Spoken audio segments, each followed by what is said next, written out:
For 12,000 years, the Zephyrian Empire had swept across the galaxy like a crimson tide.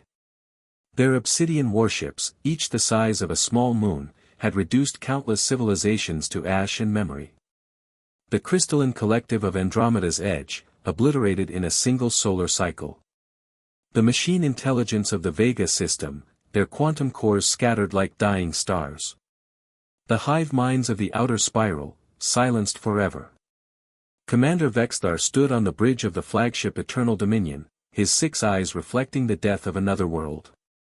The planet below, once home to the peaceful Aquarian Federation, now glowed with the aftermath of plasma bombardment. Molten oceans boiled into space, carrying with them the dreams of 1 billion souls. Another victory for the Empire, announced Sub-Commander Kethris, her voice carrying the mechanical enhancement all Zephyrian officers received upon achieving rank. The Aquarians lasted merely 37 rotations. Hardly worth the fuel expenditure. Vexthar's mandibles clicked, a sound that had once meant joy in their ancient tongue, but now meant only death. Mark this system as conquered. Deploy the harvester drones. The bridge fell silent except for the hum of reality-bending engines. Even among his own crew, Vexthar inspired fear. He had personally commanded the destruction of over 300 worlds. His battle armor, forged from crystallized screams of dying civilizations, marked him as one of the Empire's most decorated killers. Sir, called Navigation Officer Thelmos, long-range scouts have identified a promising new sector. 9 planets orbiting a medium-class star. At least 1 world harbors intelligent life. Designation. The locals call their star Sol, and their world Earth. Vexthar's eyes narrowed with predatory interest. Defensive capabilities. Minimal. They appear young, perhaps only recently achieving basic space flight. Chemical-based weapons, crude metal vessels. They haven't even properly colonized their neighboring worlds. Perfect. Vexthar turned to address his crew, voice booming across the bridge. Set course for this Earth. We shall add another trophy to our eternal collection. The massive fleet began its dimensional fold toward the Sol system. None aboard could imagine they were sailing toward their first defeat in 12 millennia. Earth waited, unaware and seemingly defenseless, but possessed something the Zephyrian Empire had long forgotten, the desperate creativity of a species with everything to lose. 3 months later, Earth's deepest space monitoring stations detected them, massive gravitational anomalies beyond Pluto's orbit. Dr. Elena Vasquez stared at impossible readings in the Arecibo Deep Space Array's control room. Ships this size would collapse under their own gravity, she whispered, fingers dancing across holographic displays. General Marcus Stone, Earth's newly appointed Director of Planetary Defense, studied the data grimly. A career military man from the resource wars of 2387, he recognized a threat. How long until they reach Earth? 18 days. Stone's jaw tightened. 18 days to prepare for first alien contact, and every indication suggested it wouldn't be peaceful. The ships were arranged in clear battle formations, their course direct and purposeful. Initiate Protocol 7, Stone commanded. Full military mobilization. Contact Mars colonies and Jupiter mining stations. If these visitors are hostile, we'll need every ship, every weapon, every human in the system. Aboard the Eternal Dominion, Vexthar reviewed preliminary scans of human civilization with growing amusement. Their largest vessels were barely a kilometer long, toys compared to Zephyrian warships. Their population spread across only 4 worlds made complete conquest trivial. Standard intimidation protocol, asked Subcommander Kethris. No, Vexthar replied, a cruel smile splitting his alien features. Send a message to their leadership. 7 days to surrender unconditionally. I want to see if they'll beg. The message reached Earth on every frequency simultaneously, bypassing all security protocols. The voice that emerged was like gravel grinding against steel. Primitive inhabitants of the Third World. I am Commander Vexthar of the Eternal Dominion. Your species will submit to Zephyrian rule within 7 solar rotations, or you will be exterminated. This is not negotiation. This is inevitability. We have conquered 12,000 worlds. Yours will merely be 12,001. The transmission ended with footage from previous conquests, worlds burning, civilizations crumbling, entire species fleeing in terror before the crimson tide of Zephyrian ships. In the emergency session that followed, Earth's leaders faced their darkest hour. President Chen called for evacuation ships. The European coalition suggested immediate surrender. The African Union proposed hiding in deepest bunkers. But General Stone stood at the center of chaos and spoke with quiet conviction, "We fight. We've been fighting for survival since we climbed down from the trees. We fought ice ages, plagues, wars, famines. We split the atom and touched the stars. We're not rolling over for alien bullies, no matter how many worlds they've conquered." "With what?" demanded President Chen. "Our ships are toys compared to theirs." Stone's eyes gleamed with something the aliens couldn't understand, human stubbornness mixed with desperate ingenuity. "Then we don't fight them ship to ship. We fight them human to alien. And humans have always been very, very good at fighting dirty." 6 days into their ultimatum, the Zephyrians received Earth's official response. Vexthar expected pleas for mercy, offers of tribute, desperate negotiations. What he received instead made him question his translator's accuracy. The message was simple, delivered by General Stone against Earth's blue marble backdrop: "We decline your generous offer to surrender. Please proceed with your invasion at your earliest convenience. Earth will be waiting." Subcommander Kethris felt her third arm twitch involuntarily, a Zephyrian expression of profound confusion. "Sir, their translation matrix may be malfunctioning. No species has ever responded to our ultimatum with an invitation." "Run the translation again," Vexthar ordered, his confidence flickering for the first time in centuries. The result was identical. Earth wasn't begging, fleeing, or negotiating. They were politely telling the galaxy's most feared empire to bring it on. "Perhaps they misunderstand our capabilities," suggested Navigation Officer Thelmos. "Additional demonstrations?" Vexthar's pride stung. "No. If they wish to die quickly rather than live as servants, we shall accommodate them.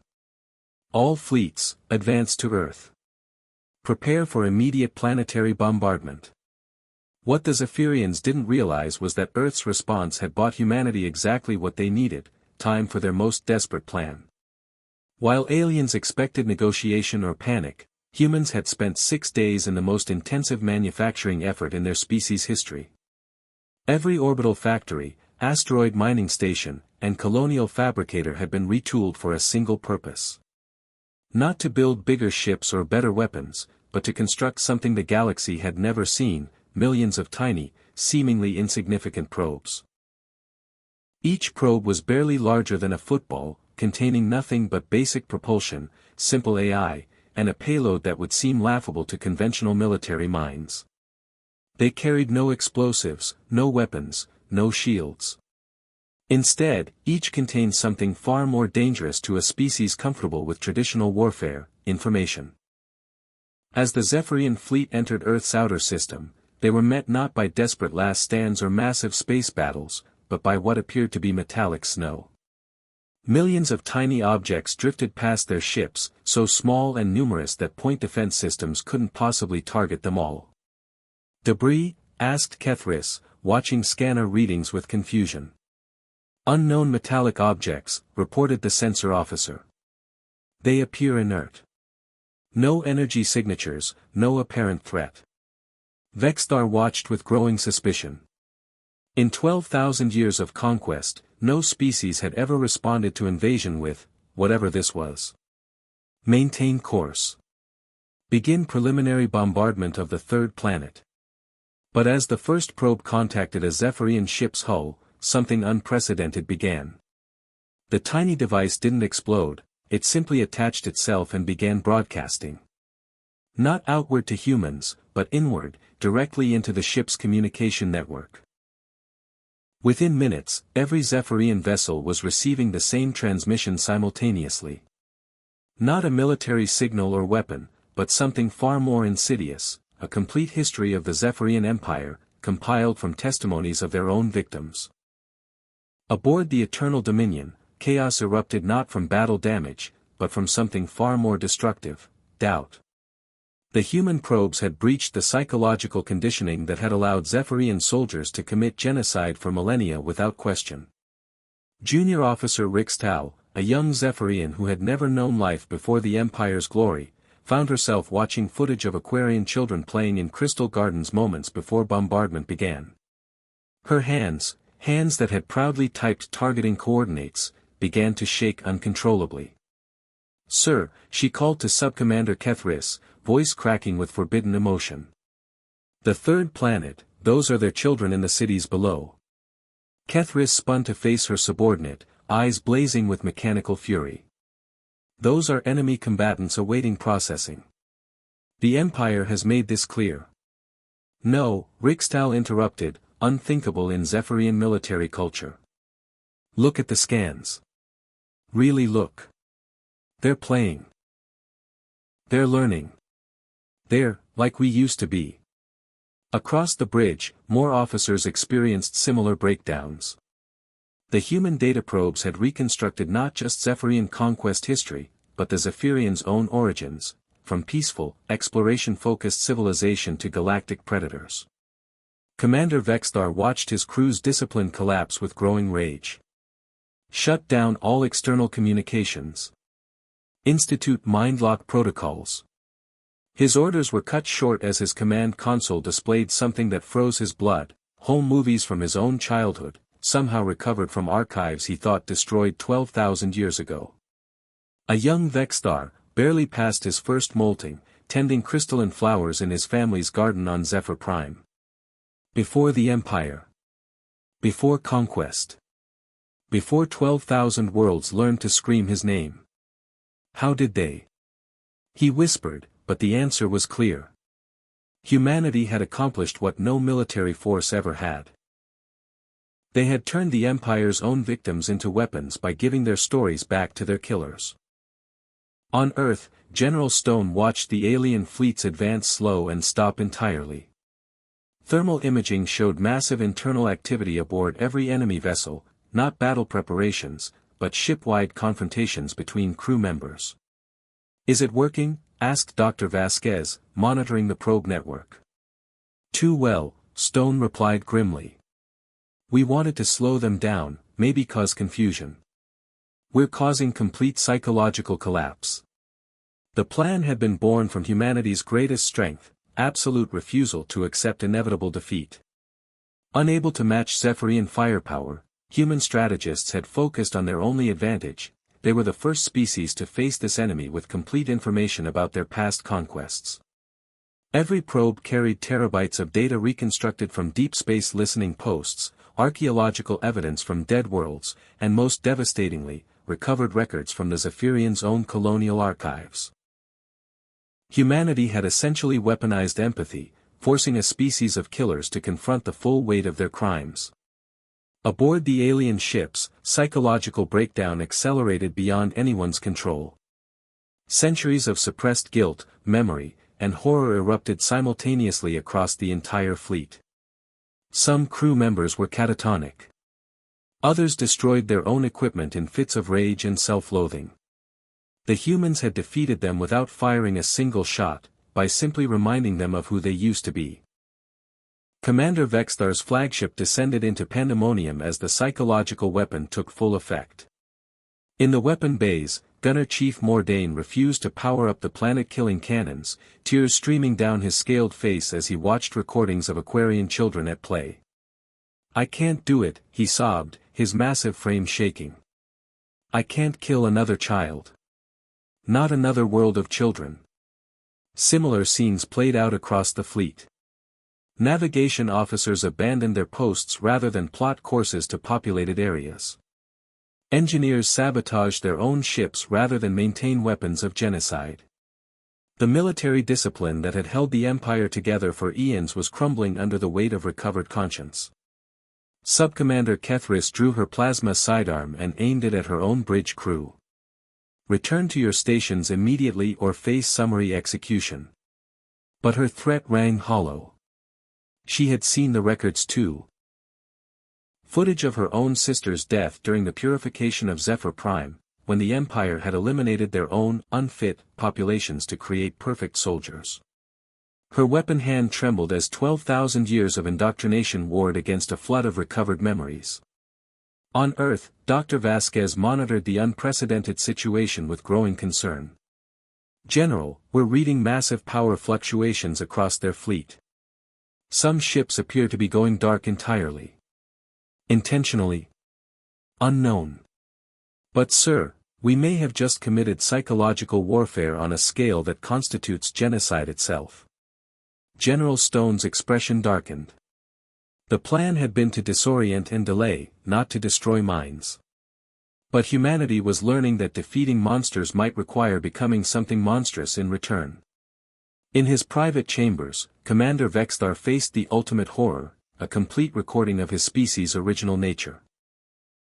The Zephyrians had once been explorers and philosophers, spreading art and knowledge throughout their local stellar region. Their transformation into conquerors had been gradual, born from a single traumatic encounter with a truly hostile alien race that had forced them to militarize for survival. But somewhere in their march toward safety, they had become the very monsters they had originally sought to defend against.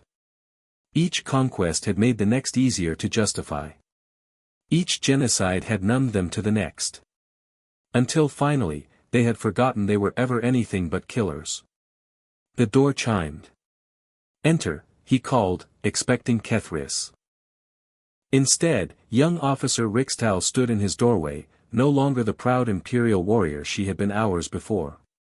Her uniform was torn, her mechanical augmentation sparked and failed, and her eyes held absolute devastation. "Sir," she said quietly, "I volunteer for the cleansing." The cleansing, ritual suicide for Zephyrians who could no longer bear the weight of their actions. Across the fleet, hundreds of officers were requesting the same release. "Denied," Vexthar replied automatically. "Then I request permission to return home, sir. To Zephyr Prime. To see if anything of our world remains beneath the monuments to conquest." "Also denied. We have a mission to." "Sir." Rixdal's voice carried quiet strength that cut through his authority. "What if we're the ones who are wrong?" The question hung between them. In 12,000 years of conquest, no Zephyrian had ever asked it. As reports flooded in from across the fleet, Commander Vexthar faced the impossible. His invincible war machine had been defeated not by superior weapons, but by superior humanity. The irony was not lost on him that humanity's secret weapon had been humanity itself. Emergency Council convened in the flagship's war room, but the gathering bore no resemblance to previous strategic meetings. Officers sat slumped in their chairs, many openly weeping as they processed centuries of suppressed memories. The holographic display showing Earth's blue surface seemed to mock them, so small, so vulnerable, yet it had accomplished what no military force ever had. "Status report," Vexthar commanded, though his voice lacked its usual authority. Subcommander Kethris, her mechanical augmentations now sparking and failing as she deliberately damaged them, spoke in a hollow tone, 47 ships have gone completely dark. Their crews are either catatonic or... She paused, unable to voice the horror. Or they've chosen the cleansing.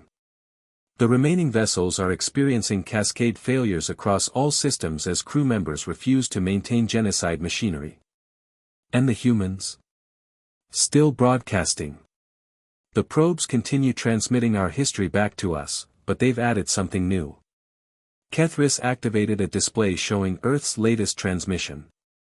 General Stone appeared, but his expression had changed from defiant determination to something approaching compassion. To the Zephyrian fleet, Stone's message began. "We understand what we've done to you. We turned your own conscience into a weapon, and for that, we apologize. But we also understand what you've done to 12,000 worlds, and for that, someone had to answer. The transmission continued, we're prepared to offer terms. Not surrender, we will never surrender our world or our people. But we offer you something your empire has forgotten, choice. You can choose to continue this cycle of violence, in which case we will defend ourselves with every weapon at our disposal. Or you can choose to remember who you used to be. The message concluded with something that shattered what remained of Zephyrian's certainty, complete schematics for the technology that had made their empire possible, dimensional folding, reality manipulation, matter conversion, but modified for exploration and creation rather than conquest. They're offering us redemption, whispered Officer Rickstahl from her position at the tactical station. They're showing us how to be explorers again instead of destroyers. Vexthar studied the schematics with growing amazement. Humanity had reverse-engineered Zephyrian technology in a matter of days and improved upon it, but they were freely sharing these advances rather than using them as weapons. It was a gesture of trust that no species in the galaxy would have expected from anyone, let alone from victims facing extinction. There's more, sir, Kethris reported. Long-range sensors are detecting movement throughout the galaxy. Worlds we thought dead, some are sending signals. Species we thought extinct are emerging from hiding. Word of our situation is spreading. The implications hit Vexthar like a physical blow. For 12 millennia, the galaxy had lived in terror of the Zephyrian Empire. Now, as that empire collapsed from within, every surviving civilization was watching to see what would happen next. Some would want revenge. Others might offer forgiveness. But none would ever fear the Zephyrians again.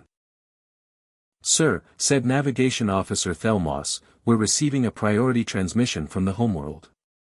The Eternal Council is demanding an explanation for our failure to proceed with conquest. Vexthar looked around the war room at his broken officers, then at the blue world spinning peacefully on the display.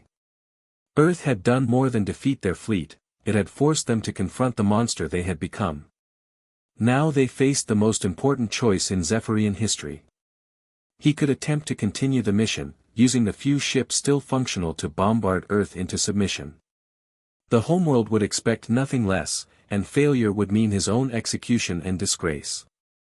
Or he could do something unprecedented in the history of the Empire, he could choose to be better than what they had made him. Open a channel to Earth, he commanded. And transmit on all frequencies. I want the entire galaxy to hear this. As the communication array activated, Vexthar prepared to speak words that would either begin the redemption of the Zephyrian people or mark the end of their civilization as they knew it. Either way, the age of the Eternal Empire was over. Commander Vexthar's transmission to Earth, and to the watching galaxy, began with words that had never been spoken by a Zephyrian in 12,000 years. I am Commander Vexthar of the Zephyrian Empire, and I surrender. The silence that followed was deafening, broken only by the soft weeping of his bridge crew. Across the fleet, officers who had spent their entire lives in service to conquest watched their leader do the impossible. We came to your world as conquerors, he continued, his voice carrying across the void to every listening ear in the galaxy. We have destroyed 12,000 civilizations in our march across the stars. We told ourselves it was necessary, that it was evolution, that it was our destiny. But you have shown us the truth we have spent eons denying, we became monsters. On Earth, General Stone watched the transmission with a mixture of relief and uncertainty. Victory against impossible odds should have felt triumphant, but this felt more like watching a civilization die in real time. Your species did something no military force has ever accomplished, Vexthar continued. You defeated us not with superior weapons, but by forcing us to remember who we used to be. You turned our own conscience into a weapon, and in doing so, you saved us from ourselves. The commander's image flickered as he struggled with emotions Zephyrians hadn't been allowed to feel for millennia. I formally dissolve the Eternal Empire. All Zephyrian forces are ordered to stand down immediately. We will make no further conquests, claim no more worlds, silence no more voices. But then his voice strengthened with something approaching hope, instead, we ask for something we have no right to expect, the chance to atone. We offer our technology, our ships, our knowledge not in conquest but in service. We will spend however many generations it takes to rebuild what we destroyed, to restore what we can, and to ensure that the galaxy never again fears the coming of crimson ships. The transmission ended, leaving the solar system in stunned silence. In the months that followed, the galaxy watched in amazement as the impossible unfolded. The Zephyrian fleet, once the terror of countless worlds, became a reconstruction armada. Their planet killers were converted to terraforming ships. Their reality-warping weapons became tools for rebuilding shattered ecosystems.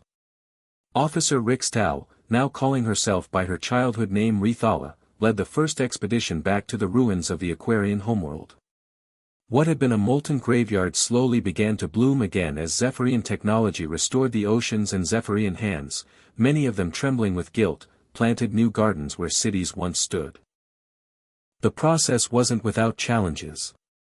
Many species initially responded to Zephyrian aid offers with understandable hostility. Some Zephyrians, unable to cope with the magnitude of their crimes, chose the cleansing. Others fled to the galaxy's edge, unable to face their victims' descendants. But others, inspired by Earth's example, chose the harder path of redemption. Dr. Vasquez found herself heading a joint human-Zephyrian research initiative, studying the psychological weapons that had ended the war. "We have to understand what we did," she told General Stone during one of their planning sessions. "If we can weaponize conscience, others can too. We need to make sure this knowledge is used to prevent future genocides, not enable them." Commander Vexthar, stripped of his military rank but granted the new title of Rebuilder, worked tirelessly to catalog every world the Empire had destroyed. His personal mission became ensuring that none of their victims were forgotten. That every civilization, no matter how small, would be remembered and, where possible, restored. The galaxy began to change in ways that would have seemed impossible just a year earlier. Trade routes opened between species that had hidden from each other for millennia. Technological exchange accelerated as the fear of Zephyrian conquest no longer stifled innovation. Art, music, and literature began flowing between worlds that had known only the silence of terror. And at the center of it all was Earth, the small blue world that had taught the galaxy's greatest predators how to be human again. In his final log entry as a military commander, Vexthar wrote, "We spent 12,000 years proving our superiority through conquest. But a young species on an insignificant world taught us the most important lesson in the galaxy: true strength lies not in the ability to destroy, but in the choice to create. We were undefeated for eons, until we challenged Earth. Thank the void that we did." The Eternal Empire was dead. In its place, something unprecedented began to grow, a galactic community built not on fear and dominance, but on the radical human concepts of forgiveness, redemption, and hope. And in the deepest archives of New Zephyr Prime, now a world dedicated to peace and remembrance, a single inscription was carved in every language of every species they had wronged: never again. Never forget. Never stop trying to be better than what we were. The age of conquest was over. The age of rebuilding had begun.